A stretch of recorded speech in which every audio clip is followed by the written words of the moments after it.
Hello student, आज हम discuss करने वाले हैं फिनोल की काफी सारी इंपॉर्टेंट रिएक्शंस, जैसे कि calls reaction, Rymer-diamond reaction, coupling reaction. ऐसी कुछ इंपॉर्टेंट रिएक्शन जो बोर्ड एग्जाम में जरूर आती है और नाम से ही पता लग रहा है कि कितने इंपॉर्टेंट रिएक्शंस है। तो पहले हम डिस्कस करने वाले हैं कॉल्स रिएक्शन और राइमर-डायमंड रिएक्शन को एक साथ इसलिए कर रहे हैं क्योंकि इसके अंदर हम कुछ सिमिलरिटीज देखेंगे और कहां पर डिफरेंस है उनके ऊपर भी फोकस करेंगे, जिससे हमें आसानी से याद हो जाएंगे।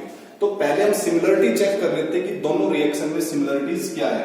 तो आपने दोनों बार यहाँ पे दोनों में फिनोल लेना है, NaOH दोनों में लेना है, आपने NaOH इधर भी लेना है और इसके साथ भी NaOH लेना है।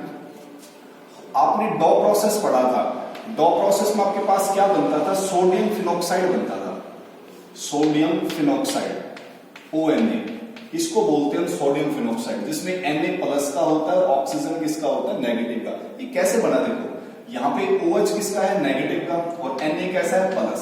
सेम केस यहाँ पे फिनोल एसिडिक नेचर शो करता है, तो जब ये H को यहां से निकालेगा तो H ये प्लस का रहेगा और ऑक्सीजन के ऊपर क्या आ जाएगा, बॉन्ड, यानी कि उसके पास इलेक्ट्रॉन पेयर आ जाएगा, यानी कि नेगेटिव हो जाएगा।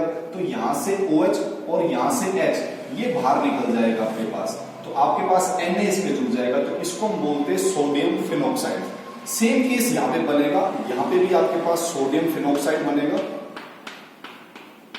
डॉ प्रोसेस की तरह।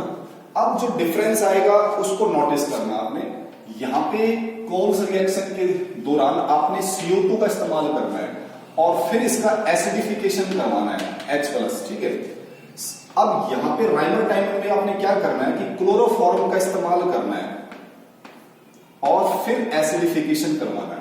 तो यहां जो प्रोडक्ट बनेगा वो प्रोडक्ट आपका कुछ इस तरह से होगा कि यहां पे OH आएगा और यहां पे COOH आएगा, ठीक है, कार्बोक्सिलिक ग्रुप आएगा यहाँ पे। इसीलिए इसका जो नाम है वो सैलिसाइक्लिक एसिड पड़ा है, सैलिसाइक्लिक एसिड, इक एसिड फॉर कार्बोक्सिलिक एसिड, ठीक है। यहाँ पे जो प्रोडक्ट बनेगा आपका वो प्रोडक्ट कुछ इस तरह से दिखाई देगा, यहाँ OH और यहाँ पे एल्डिहाइड ग्रुप, इसीलिए इसको बोला जाता है सैलिसाइल, इसी की तरह बिल्कुल सैलिसाइल एल्डिहाइड आएगा। वहां पे क्या था, इक एसिड था, यहाँ पे एल्डिहाइड आएगा, ठीक है। तो आपने याद क्या रखना है कि कोल्स रिएक्शन के दौरान तो यहाँ पे COOH आएगा और राइमर-डायमंड के दौरान यहाँ पे क्या आएगा, CHO। ये थोड़ा सा डिफरेंस था यहाँ पे। एक और डिफरेंस क्या है, इसकी रिएक्शन CO2 के साथ करनी है और इसकी आपने करनी है क्लोरोफॉर्म के साथ। तो ये थी इनकी रिएक्शंस। अब इनको मैकेनिज्म से हम इनको समझते हैं। तो सबसे पहले हम कोल्स रिएक्शन का मैकेनिज्म पढ़ते हैं। तो मैकेनिज्म किसका पढ़ रहे हैं, पहले कोल्स रिएक्शन का, ठीक है। तो स्टार्टिंग बिल्कुल यहीं से करेंगे। आपके पास है फिनोल, जिस पर ऑक्सीजन के पास क्या है, लोन पेयर। पहला स्टेप आपका NaOH वाला ही रहेगा, यहां से OH और यहां से H ये बाहर निकलेगा यहां से, और आपके पास क्या बन जाएगा, एक सोडियम फिनॉक्साइड, यानी कि फिनॉक्साइड आयन आपके पास बन जाएगा। This one is phenoxide ion, ये फिनॉक्साइड आयन है। यहां पे Na+ को आप दिखाना चाहते हो तो दिखा सकते हो, अदरवाइज उसकी जरूरत नहीं है, ठीक है। नहीं, अगला स्टेप क्या होगा, देखो ये जो इलेक्ट्रॉन है ऑक्सीजन के ऊपर वो आगे शिफ्ट होगा, इसका फिर ये पाई बॉन्ड आगे शिफ्ट हो जाएगा, ठीक है। तो ये आपको इस तरह से दिखाई देगा। यहां पे आपके पास आ गया इलेक्ट्रॉन, बाकी पाई बॉन्ड इसकी एज इट इज, और ये डबल बॉन्ड हो गया आपके पास, ठीक है। अब ये जो कंपाउंड आप देख रहे हो ये कहीं ना कहीं अनस्टेबल है। कैसे, देखो यहाँ पे पाई इलेक्ट्रॉन्स आपके पास थे, पाई इलेक्ट्रॉन्स, कितने पाई इलेक्ट्रॉन्स है, 1 2 3, जिससे इसकी क्या है, ये एरोमेटिसिटी बरकरार है। लेकिन जैसे इसका पाई बॉन्ड यहाँ पे शिफ्ट हो गया तो यहाँ इसकी एरोमेटिसिटी लॉस हो गई, क्लियर। तो इसीलिए फिर किसी और से क्या करेगा, रिएक्शन करेगा। तो यहाँ पे किससे रिएक्शन करेगा, जो इसके इलेक्ट्रॉन को ले सके, जैसे कि एसिड, और वो एसिड आपके पास क्या है, CO2, क्योंकि CO2 क्या होता है, एक एसिड होता है। एसिड का मतलब वो इलेक्ट्रॉन पेयर को एक्सेप्ट करेगा। तो यहाँ पे जो इलेक्ट्रॉन पेयर है वो इस कार्बन को जाएंगे, इसका एक पाई बॉन्ड फिर आगे शिफ्ट होगा, ठीक है। अब ये आपको कैसे दिखाई देगा, ये इस तरह से दिखाई देगा आपको। यहां पे कार्बन से जुड़ गया डबल बॉन्ड ऑक्सीजन और O के ऊपर क्या आ गया नेगेटिव। बाकी चीजें इसकी एज इट इज रहेंगी, बाकी चीजें एज इट इज आपने दिखाना है, ठीक है। अब गौर से देखें, यहां पर जो कार्बन है, इस कार्बन पर एक हाइड्रोजन भी लगा हुआ है। अब होगा क्या, देखो ये जो बॉन्ड है ये इधर आएगा और यहां से H प्लस को बाहर निकाल देगा प्लस के रूप में, जिसको कौन खींच लेगा, ये ऑक्सीजन के ऊपर नेगेटिव, ठीक है। अब जैसे ही इधर आएगा तो यहां पे पाई बॉन्ड बन जाएगा, तो इसकी एरोमेटिसिटी वापस आ जाएगी। अब देखो जब ये इधर आया तो इस कार्बन के 5 बॉन्ड हो गए, तो इसको मजबूरन इस बॉन्ड को आगे शिफ्ट करना पड़ेगा। तो फिर ये कैसे दिखाई देगा आपको, ये कुछ इस तरह से दिखाई देगा, ऑक्सीजन के ऊपर नेगेटिव, ठीक है, और ये C डबल O OH। अब हम इसकी करेंगे एसिडिफिकेशन, एसिडिफिकेशन यानी कि H प्लस के साथ, और ये जो नेगेटिव ऑक्सीजन के ऊपर वो इसको एब्स्ट्रैक्ट कर लेगा और क्या बना देगा, आपके पास जो आपका प्रोडक्ट है उसको आपको ये लास्ट में बना के दे देगा C डबल OH। तो यही तो आपके पास सैलिसाइक्लिक एसिड है। तो ये था आपके पास कोब्स रिएक्शन का मैकेनिज्म। इसी तरह से हम अब राइमर-डायमंड रिएक्शन का मैकेनिज्म को देखते हैं, ठीक है। अब हम राइमर-डायमंड का मैकेनिज्म देखते हैं। इसको हम स्टेप वाइज पढ़ेंगे। पहला स्टेप इसके अंदर क्या होगा कि जो आपने कोब्स रिएक्शन में पढ़ा था, यहां से लेकर यहां तक ये एज इट इज रहेगा, यानी कि मैं इसको वहां से देख के ड्रॉ कर लेता हूं। इसका ये H गया, यहां से OH वाटर बाहर निकल गया और आपके पास ये बन गया है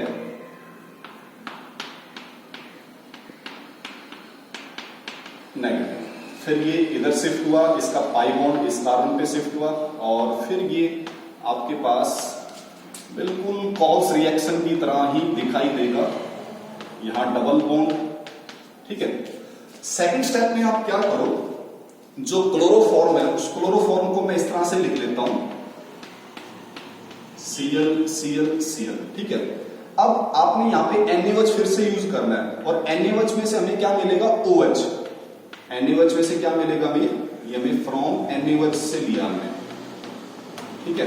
अब OH क्या करेगा, देखो यहां पे जो कार्बन है उस पर क्या लगे हुए हैं, इलेक्ट्रॉन विड्रॉइंग ग्रुप, यानी कि मोर इलेक्ट्रोनेगेटिव एलिमेंट लगे हुए हैं। तो ये क्लोरीन क्या करेगा, इस कार्बन से खींचेगा, ये भी खींचेगा, ये भी खींचेंगे, ये सारे के सारे कार्बन से इलेक्ट्रॉन खींचेंगे। तो इलेक्ट्रॉन किससे खींचेंगे, ये सॉरी कार्बन किससे खींचेगा इलेक्ट्रॉन, वो हाइड्रोजन से। तो हाइड्रोजन यहां से फ्री हो जाएगा, किस रूप में, प्लस के रूप में, ठीक है। ये इधर आएगा ना जब, तो यहां से H को, जो H है वो प्लस के रूप में बाहर निकल जाएगा, उसको कौन खींच लेगा, ये OH। तो आपको फिर ये कैसे दिखाई देगा, ये दिखाई देगा कुछ इस तरह से, कार्बन के ऊपर क्या चार्ज आ गया है, नेगेटिव, ठीक है। नेगेटिव क्यों आया उसको डिस्कस करेंगे। और प्लस में आपका क्या निकल गया, यहां से माइनस में वाटर, ठीक है, वाटर बाहर निकल गया।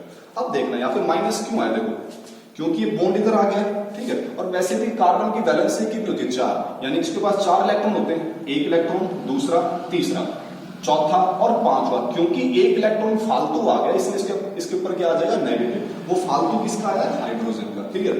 अब क्योंकि कार्बन के ऊपर नेगेटिव आ गया तो फिर से अनस्टेबल है, तो यहाँ पे जो क्लोरीन है वो ज्यादा इलेक्ट्रोनेगेटिव होता है, तो वो क्या करेगा, इस पूरे इलेक्ट्रॉन पेयर को बाहर निकाल देगा, कार्बन से कार्बन का इलेक्ट्रॉन भी छीन लेगा और क्लोरीन का एक इलेक्ट्रॉन उसके पास है ही, तो जिससे कार्बन का जो एक इलेक्ट्रॉन फालतू था वो वापस गायब हो जाएगा और कार्बन का जो चार्ज है वो खत्म हो जाएगा। तो आपको फिर इस तरह से दिखाई देगा, क्लोरीन 2 बचे हुए इसके पास और प्लस में Cl नेगेटिव, क्योंकि Cl क्या यहां से इलेक्ट्रॉन को लेके जा चुका है।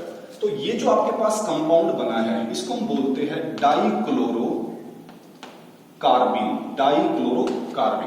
एक और चीज ध्यान देना इसके ऊपर, कार्बन का अगर आप एक यहाँ पे ऑक्टेट चेक करोगे तो इसके ऑक्टेट में देखो 2 इलेक्ट्रॉन ये रहे, 2 इलेक्ट्रॉन यहाँ पे है टोटल मिला के कार्बन के आसपास और 2 इलेक्ट्रॉन यहाँ पे, तो टोटल 6 इलेक्ट्रॉन है। तो इसका मतलब इलेक्ट्रॉन डेफिशिएंट है, नहीं है। तो ये किससे अटैक करेगा, जहां से इसको इलेक्ट्रॉन मिल सके, और इलेक्ट्रॉन देखो इसके पास है एक्स्ट्रा, तो ये इलेक्ट्रॉन इसे दे सकता है। यानी कि नेक्स्ट स्टेप में हम इन दोनों को आपस में मिक्स करेंगे। तो स्टेप 3 में यहां लिख देता हूं, 3rd स्टेप को यहां दिखा देता हूं, तीसरा स्टेप इन दोनों को मिक्स कर देता हूं। तो आपके पास पहला है यहां पे नेगेटिव चार्ज, बाकी एज इट इज है ये। और सेकंड पे यहां पे आपके पास कार्बन, जिस पर 2 क्लोरीन लगे हुए, ठीक है। अब ये क्या करेगा, इसके पास इलेक्ट्रॉन की मात्रा ज्यादा है तो ये इस कार्बन को दे देगा, आपस में बॉन्ड बना लेंगे। बॉन्ड बनाने के बाद कैसे दिखाई देंगे आपको, ये कुछ इस तरह से दिखाई देंगे।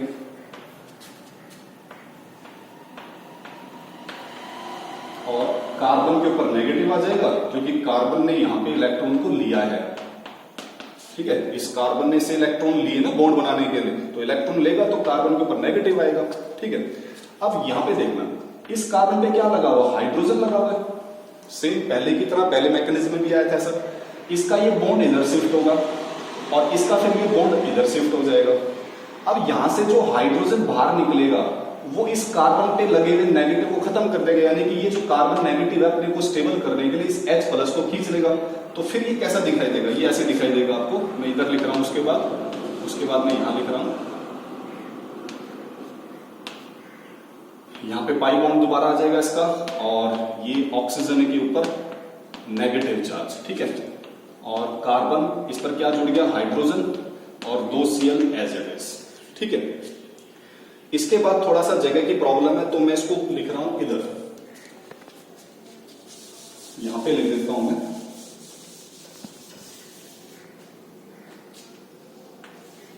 तो इसके बाद देखो, इसके बाद क्या स्टेप होगा,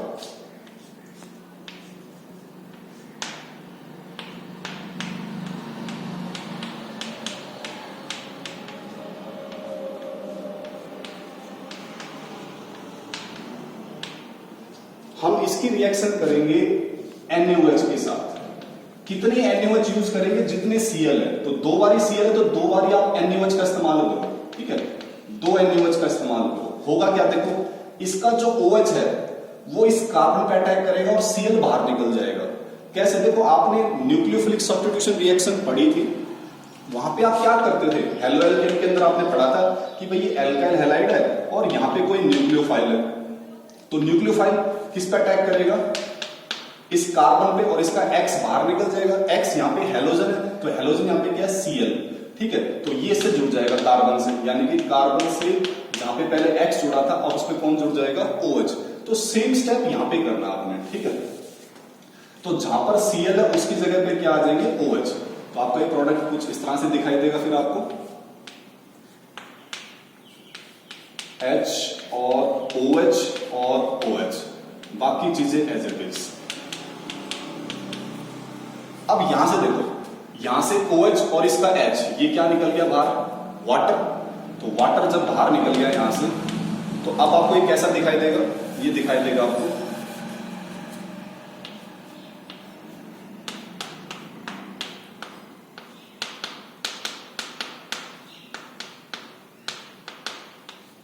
CHO। देखो ये रहा कार्बन, ये रहा H और ये रहा ऑक्सीजन, तो यहां पे क्या दिखाई देगा आपको, ये CHO। नेक्स्ट स्टेप में क्या होगा, फिर इसका एसिडिफिकेशन होगा। जैसे एसिडिफिकेशन हमने कोल्स रिएक्शन के अंदर भी पढ़ा था, तो एसिडिफिकेशन में क्या होगा, ये H प्लस इस ऑक्सीजन से जुड़ जाएगा और आपका जो डिजायर्ड प्रोडक्ट है, यानी कि जो फाइनल प्रोडक्ट है वो आपको मिल जाएगा। तो this one is the final product. तो ये था आपके पास मैकेनिज्म किसका, राइमर डायमंड रिएक्शन का। उसके बाद तीसरी रिएक्शन हमारे पास है, ये कई बार कन्वर्जन में पूछ लेते हैं कि फिनोल को आप बेंजीन में कन्वर्ट करो। तो इसकी रिएक्शन फिनोल की हमने जिंक के साथ करनी है, ठीक है। तो जिंक क्या करता है, ऑक्साइड बनाता है। कैसे, यहां से ZnO ये बाहर निकालेगा तो बेंजीन रह जाएगा केवल। तो आपका जो प्रोडक्ट रह जाएगा वो क्या रह जाएगा, केवल और केवल बेंजीन। इस H को यहां पे हम दिखाएं या ना दिखाएं, ठीक है, एक ही बात है। और प्लस में क्या रह जाएगा, जिंक ऑक्साइड। तो दिस वन इज फिनोल, और फिनोल से आपने क्या बना दिया है, ये बेंजीन। चौथी रिएक्शन जिसको हम बोलते हैं कपलिंग रिएक्शन, इसको बोलते हैं कपलिंग रिएक्शन। इंपॉर्टेंट है, कई बार पूछ लेता है एग्जाम में। तो कपलिंग रिएक्शन में हम क्या यूज करते हैं, हम यूज करते हैं बेंजीन डाइजोनियम। एमीन वाले चैप्टर के अंदर पढ़ेंगे इसको, diazonium chloride, benzene diazonium chloride. Benzene पर 2 नाइट्रोजन लगे हुए और एक Cl लगा हुआ है। नाइट्रोजन की वैलेंसी 3 होती है, इसलिए 3 बॉन्ड बनाएगा। देखो नाइट्रोजन इधर भी 3 बॉन्ड बना रहा है। दूसरा हम लेंगे फिनोल, क्योंकि फिनोल के साथ तो हम रिएक्शन पढ़ ही रहे हैं। अच्छा, फिनोल में क्या है कि यहाँ पे एच लगा हुआ है, ठीक है। आपको क्या सर फिनोल ऐसे कैसे, फिनोल तो ऐसे होता है, तो इसको हमने ऐसे लिटा दिया, ऐसी बेंजीन डाइजेनिक क्लोराइड को हमने ऐसे लिटा रखा, ठीक है। तो यहां से एच निकलेगा और यहां से सीएल निकलेगा और फिर ये आपस में जुड़ जाएंगे। तो नाइट्रोजन इसके साथ जुड़ जाएगा, देखो नाइट्रोजन यहां से बॉन्ड के साथ इसके साथ जुड़ जाएगा, जैसे आप देख रहे हो। तो ये जो प्रोडक्ट बना आपके पास, इसको बोलते हैं 4 हाइड्रोक्सी एजोबेंजीन। 4 क्यों बोला, क्योंकि 1 2 3 4 पोजीशन पर आपके पास क्या है, हाइड्रोक्सी। OH को क्या बोलते हैं, हाइड्रोक्सी बोलते हैं। इसका एक और नाम है ऑरेंज डाई भी इसको कहा जाता है, या फिर इसको एजो डाई भी कहा जाता है। तो इस तरह से आपके पास ये कुछ इंपॉर्टेंट रिएक्शंस थी फिनोल की।